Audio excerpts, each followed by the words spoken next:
Hello दोस्तों, स्वागत है आपका हमारे YouTube चैनल की क्लास जीके की पाठशाला में। दोस्तों, ज़िंदगी उसी के साथ खेलती है जो बेहतरीन खिलाड़ी होता है। ज़िंदगी खेलती भी उसी के साथ है जो बेहतरीन खिलाड़ी होता है, क्योंकि दर्द तो सबके एक से हैं।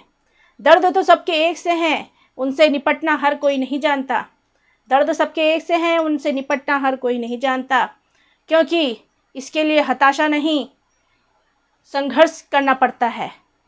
क्योंकि इसके लिए हताशा नहीं, संघर्ष करना पड़ता है, और हमें अपने लक्ष्य को पाने के लिए संघर्ष करना ही पड़ता है, ये आप जानते हैं। तो दोस्तों, इसी के साथ हम अपनी आज की क्लास को शुरू करते हैं। तो हम क्या पढ़ रहे थे अपनी पिछली क्लास में? हम पढ़ रहे थे भारत का संवैधानिक इतिहास पढ़ रहे थे, और उसमें हमने पढ़े थे ईस्ट इंडिया कंपनी के द्वारा लागू किए गए नियम, जो कि भारत में लागू किए थे और उन्हें बनाया था ब्रिटिश पार्लियामेंट ने, जिन्हें लागू करा था ईस्ट इंडिया कंपनी ने। कौन कौन से अधिनियम थे वो? एक 1773 का रेगुलेटिंग एक्ट था, 1781 का एक्ट ऑफ सेटलमेंट था, 1784 का पिट्स इंडिया एक्ट था, फिर 1786 का अधिनियम था, 1793 का चार्टर एक्ट था, 1813 का चार्टर एक्ट था, 1833 का चार्टर एक्ट था और 1853 का चार्टर एक्ट था। इन सब के बारे में हमने पढ़ा था। और क्या होता है 1813 के चार्टर एक्ट में? तो मैंने आपको बताया था 1813 के चार्टर एक्ट में होता है दोस्तों कि इसमें ईस्ट इंडिया कंपनी के अधिकार हैं व्यापारिक और प्रशासनिक। उसमें व्यापारिक अधिकारों में कुछ कमी कर दी गई। जो कौन कौन से? चाय, चीन, अफीम, बस इन्हीं के साथ ईस्ट इंडिया कंपनी व्यापार कर सकती है। बाकी और दूसरी कंपनियां भी भारत में आके व्यापार कर सकती हैं। फिर क्या बताया था मैंने आपको? 1833 का चार्टर एक्ट। 1833 के चार्टर एक्ट में इनका जो एकाधिकार था, प्रशासनिक एकाधिकार, वो तो 20 वर्षों के लिए बढ़ा दिया था। लेकिन अब कोई भी कंपनी आकर किसी भी चीज़ के साथ व्यापार कर सकती है, चाहे वो चाय हो, चीन हो, अफीम हो। लेकिन 1813 में ऐसा नहीं था। चीन, चाय और अफीम के साथ सिर्फ और सिर्फ ईस्ट इंडिया कंपनी ही व्यापार कर सकती थी। लेकिन अब 1833 का चार्टर एक्ट आया, तो उसमें अब कोई भी कंपनी आकर किसी भी वस्तु के साथ व्यापार कर सकती है, किसी भी देश के साथ व्यापार कर सकती है। अब उसमें कोई रोक टोक नहीं होगी। और इसमें भी प्रशासनिक एकाधिकार 20 वर्षों के लिए बढ़ा दिए गए। 1853 के चार्टर एक्ट के बारे में हम पढ़ रहे थे। अब उससे आगे आज हम पढ़ेंगे कि 1853 के चार्टर एक्ट में क्राउन कौन था? क्राउन थी अलेक्जेंड्रिया विक्टोरिया। कौन थी? अलेक्जेंड्रिया विक्टोरिया थी। फिर भारत का गवर्नर जनरल कौन था? लॉर्ड डलहौजी। लॉर्ड डलहौजी के बारे में मैंने आपको बताया था। लॉर्ड डलहौजी कौन था? इसे रेलवे का जनक भी बोला जाता है, और इसने गोद निषेध नीति, राज्य हड़प नीति, कुप्रशासन नीति के आधार पर बहुत से राज्यों को छीन लिया था, उनसे हड़प लिए थे। और कोई भी गोद अगर अपना उत्तराधिकारी लेता है, गोद बच्चा लेता है, तो उसे वह उत्तराधिकारी नहीं मानता है। लॉर्ड डलहौजी ये था उसके टाइम पे। फिर अब इसे 1853 के चार्टर अधिनियम में क्या क्या प्रावधान हुए, इसमें ये देखिए कि भारत में संसदीय व्यवस्था का आधार गवर्नर जनरल परिषद होगी। ठीक है दोस्तों, भारत में संसदीय व्यवस्था का आधार गवर्नर जनरल परिषद होगी। भारत पर शासन गवर्नर की कार्यकारी परिषद चला रही है, और जो कार्यकारी परिषद है इसे भी दो भागों में बांटा है। कार्यकारी परिषद चला रही है, और जो कार्यकारी परिषद है इसे भी दो भागों में बांटा है। एक कार्यकारी परिषद नियमों को लागू करती थी, और एक कानून निर्माण के लिए थी विधान परिषद। और यहाँ दोनों वर्गों में भारतीयों को शामिल भी किया गया। और बाद में ये जो कार्यकारी परिषद है इसे कार्यपालिका कह दिया गया, और जो कानून निर्माण के लिए विधान परिषद बनाई थी इसे विधायिका कहा गया। समझे दोस्तों आप? क्या बोला मैंने आपसे कि इसमें संसदीय व्यवस्था का आधार गवर्नर जनरल की परिषद थी, और भारत पर शासन गवर्नर की कार्यकारी परिषद चला रही थी, और उसे भी दो भागों में बांटा गया। एक कार्यकारी परिषद जो नियमों को लागू करती थी और एक कानून निर्माण के लिए विधान परिषद थी। तो जो कानून निर्माण के लिए विधान परिषद बनी थी उसे विधायिका कहा जाता था और जो कार्यकारी परिषद थी उसे कार्यपालिका कहा जाता था। फिर कंपनी के प्रशासनिक कार्यकाल को अनिश्चित समय के लिए बढ़ा दिया गया। कंपनी के प्रशासनिक एकाधिकार को 1853 के चार्टर एक्ट के बारे में बता रही हूँ। लॉर्ड डलहौजी इसमें गवर्नर था, हाँ गवर्नर जनरल था लॉर्ड डलहौजी। और इसके बारे में मैं आपको बता रही हूँ कि कंपनी के प्रशासनिक कार्यकाल को, कौन सी कंपनी, ईस्ट इंडिया कंपनी के प्रशासनिक कार्यकाल को अनिश्चित समय के लिए बढ़ा दिया गया। अनिश्चित समय आप क्या समझते हैं? अनिश्चित समय ये नहीं है कि उसे मतलब लाइफ टाइम के लिए उसको एक अधिकार दे दिया, नहीं। अनिश्चित समय ये होता है कि किसी भी समय उसके प्रशासनिक अधिकार भी उससे छीन लिए जाएंगे। तो ऐसा ही हुआ। अब कभी भी ईस्ट इंडिया कंपनी के प्रशासनिक एकाधिकार को समाप्त कर सकते हैं। और 1858 का जब अधिनियम आया 1858 में, तो तब इसके प्रशासनिक एकाधिकार भी समाप्त कर दिए गए। जो व्यापारिक एकाधिकार पहले कम किए जा रहे थे, फिर ख़त्म कर दिए जा रहे थे, लेकिन प्रशासनिक एकाधिकार 20 वर्षों के लिए बढ़ाए जा रहे थे। तो वह 1858 के अधिनियम में उन्हें भी समाप्त कर दिया गया। फिर 1853 के चार्टर एक्ट में कोर्ट ऑफ डायरेक्टर जो हैं वो अपनी पहचान के लोगों को मनोनीत कर देते थे। 1853 के चार्टर एक्ट में जो कोर्ट ऑफ डायरेक्टर्स के सदस्य थे, कोर्ट ऑफ डायरेक्टर के सदस्य थे, वो अपने पहचान वालों को ही वहाँ का सदस्य बना देते थे। इसके लिए भी कुछ सुधार किया गया। इसके लिए क्या किया गया? 1853 में ही लिखित परीक्षा शुरू की गई। किसकी? आईसीएस की। हाँ, आईसीएस में कोर्ट ऑफ डायरेक्टर्स उनको रख देते थे आईसीएस के पद में।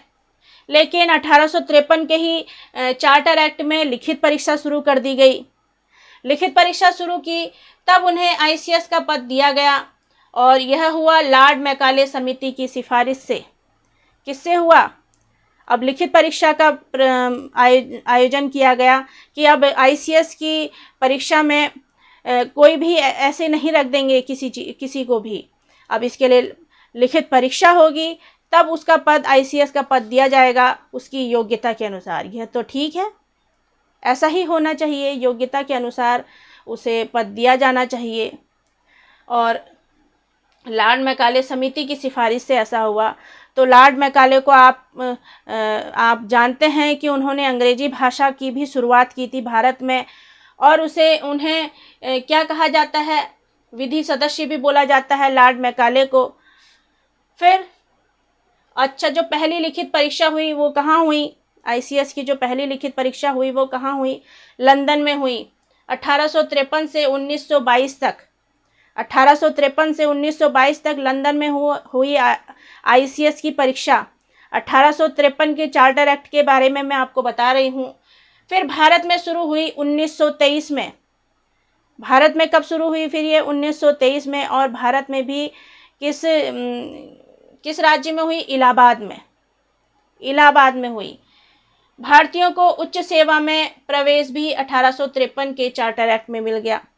जो लॉर्ड कॉर्नवालिस के समय क्या कहा गया था? 1793 के चार्टर एक्ट में कहा गया था, लॉर्ड कॉर्नवालिस ने अपने कॉर्नवालिस कोड में, कि भारतीयों को उच्च सेवा के पद पर नहीं रखा जाएगा। वो 1853 के चार्टर एक्ट में कहा गया कि अब भारतीयों को भी उच्च सेवा के लिए पद दिए जाएंगे, प्रवेश दिया जाएगा। मतलब उन्हें उच्च पद दिए जाएंगे या प्रवेश दिया जाएगा उच्च पदों पर, ऐसा 1853 के चार्टर एक्ट में कहा गया। फिर विधि सदस्य का विधि सदस्य होता था, विधि सदस्य कौन था? लॉर्ड मैकाले था। उसे परिषद का पूर्ण सदस्य बना दिया गया। जो 1833 के चार्टर एक्ट में कहा गया था कि विधि सदस्य जो है वह अस्थायी रूप से रखा जाएगा, लेकिन उसे 1853 के चार्टर एक्ट में पूर्ण सदस्य बना दिया गया। फिर कोर्ट ऑफ डायरेक्टर्स को प्रांत बनाने का अधिकार दिया गया। कोर्ट ऑफ डायरेक्टर्स को प्रांत बनाने का अधिकार दिया गया क्योंकि लंदन में बैठकर ब्रिटिश पार्लियामेंट पूरे भारत को नहीं देख सकती थी, इसलिए उन्हें प्रांत में बांटा, जिससे उनकी हर उनके कार्यकलाप का पता लग सके। प्रांतों में अलग अलग अधिकारी रख के उनकी हर एक्टिविटी का पता चल जाएगा, इसलिए बोर्ड ऑफ डायरेक्टर्स को प्रांत बनाने का अधिकार दिया। फिर कंपनी के जो बोर्ड ऑफ डायरेक्टर्स थे, कंपनी में मैंने आपको बताया था किसके 1784 के पिट्स इंडिया एक्ट में, 1784 के पिट्स इंडिया एक्ट में बताए थे मैंने कि दो तरह से बटे हुए थे सदस्य, एक बोर्ड ऑफ डायरेक्टर्स, एक बोर्ड ऑफ कंट्रोलर्स, एक बोर्ड ऑफ डायरेक्टर्स और एक बोर्ड ऑफ कंट्रोलर्स। तो बोर्ड ऑफ कंट्रोलर्स के सदस्यों को तो ब्रिटिश पार्लियामेंट चुनती थी, जो हर एक्टिविटी का ईस्ट इंडिया कंपनी की कार्यों का ब्यौरा उन्हें बता देती थी। अब क्या हुआ, बोर्ड ऑफ डायरेक्टर्स की नियुक्ति भी, उनमें से 6 सदस्यों की नियुक्ति भी अब कौन करेगा, क्राउन करेगा। ठीक है दोस्तों, अब 6 सदस्यों की नियुक्ति भी क्राउन करेगा। यही बताया था मैंने, जो 1784 के पिट्स इंडिया एक्ट में बोर्ड ऑफ डायरेक्टर्स की नियुक्ति ईस्ट इंडिया कंपनी करती थी और बोर्ड ऑफ कंट्रोलर की नियुक्ति कौन करता था, क्राउन करता था। अब बोर्ड ऑफ डायरेक्टर्स की नियुक्ति भी क्राउन ही करेगा। फिर अब मैंने जितने भी आपको नियम बताए हैं, अधिनियम बताए हैं, उनके बारे में बताइए, उनके गवर्नर बताइए। 1773 के रेगुलेटिंग एक्ट में कौन था गवर्नर जनरल? ये जो मैंने बीच में गैप दिया है, ये इसलिए दिया है कि आप उसका आंसर सोचें जो मैं आपसे पूछ रही हूँ। ये आपका एक तरह से रिवीजन हो रहा है। तो कौन थे?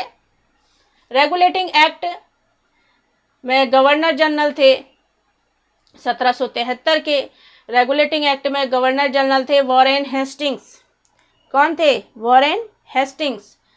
फिर 1793 के चार्टर एक्ट में कौन थे governor general? Lord Cornwallis. Lord Cornwallis के बारे में मैंने आपको पूरा बता दिया है। अगर आपने नहीं पढ़ा है तो आप मेरी पिछली क्लास देखिए, आपको सब पता चल जाएगा। उन्होंने स्थायी बंदोबस्त भी शुरू करा था और कॉर्नवालिस कोड भी उन्हीं का शुरू किया हुआ है। तो आप एक बार पीछे देख लीजिएगा, मैंने आपको बता रखा है उनके बारे में। 1813 के चार्टर एक्ट में कौन था गवर्नर? लॉर्ड मिंटो प्रथम। कौन था? लॉर्ड मिंटो प्रथम। फिर 1833 के चार्टर एक्ट में कौन था? Lord William Bentinck. कौन था? Lord William Bentinck. 1813 में मिंटो प्रथम, 1833 में विलियम बेंटिक और 1853 में तो आपको पता ही है लॉर्ड डलहौजी। कौन है? लॉर्ड डलहौजी। तो दोस्तों इतना मैंने आपको रिवीजन भी करवा दिया, इतने क्वेश्चन भी बता दिए और सारे अधिनियम मैंने आपको रटा दिए हैं। उनके अंदर क्या है, पिट्स इंडिया एक्ट क्या है, रेगुलेटिंग एक्ट क्या है, 1786 का अधिनियम क्या है और 93 के अधिनियम में क्या हुआ, 1813 के अधिनियम में क्या हुआ, 1833 के अधिनियम में क्या हुआ और 1853 के अधिनियम में क्या हुआ। ये सारी चीज़ें मैंने आपको बता दी हैं। अच्छे से इन्हें फिर से पढ़िएगा, एक दो बार आप रिपीट करके सुनेंगे तो आपको बहुत जल्दी याद हो जाएगा। और जो भी आपको समझ में अगर नहीं आ रहा है तो एक बार यहाँ देख लीजिए अच्छे से, कुछ आपको यहाँ देखकर समझ में आ जाएगा। और बाकी आप मुझे सुनिए, मैं जो बता रही हूँ वो सुनिए, तो आपको बहुत जल्दी याद हो जाएगा। क्योंकि ऐसे तो आप किताबों में भी पढ़ते हैं, लेकिन कोई ऐसा व्यक्ति भी चाहिए जो हमें समझा दे। ये बहुत ज़रूरी है। अगर ऐसा पढ़ना होता तो हमें गुरु की क्या ज़रूरत होती। गुरु हमारे लिए इसीलिए बनाए हैं, गुरु इसीलिए बने हैं दोस्तों, जो हमें हर प्रॉब्लम का सॉल्यूशन बता दें, हर प्रॉब्लम के बारे में बता दें। कोई भी क्वेश्चन हमें समझ में नहीं आ रहा है तो वो हमें बता दें। अब तो टीचर ऐसे हो गए हैं कि अब वो नहीं मारते, मगर पहले के टाइम पे टीचर मारते थे तो उनसे पूछने में डर लगता था। लेकिन अब तो बहुत टाइम चेंज हो गया है, अब आप पूछ सकते हैं तो आपको उसका आंसर भी पता चल जाएगा। अब आपको डरने की ज़रूरत भी नहीं है। और कोई भी सब्जेक्ट अगर आपको कमज़ोर लग रहा है तो उस पर ज़्यादा ध्यान लगाइए और ज़्यादा से ज़्यादा पढ़ाई कीजिए। दोस्तों, हमारी पढ़ाई कभी भी बेकार नहीं जाती, कहीं ना कहीं ज़रूर काम आती है, और इसलिए पढ़ाई को अहमियत दीजिए। पढ़ाई हमारे लिए बहुत ज़रूरी है। और मेरी वीडियो आपको कैसी लगी ज़रूर बताइएगा, और मेरे चैनल को लाइक शेयर सब्सक्राइब भी ज़रूर कीजिएगा।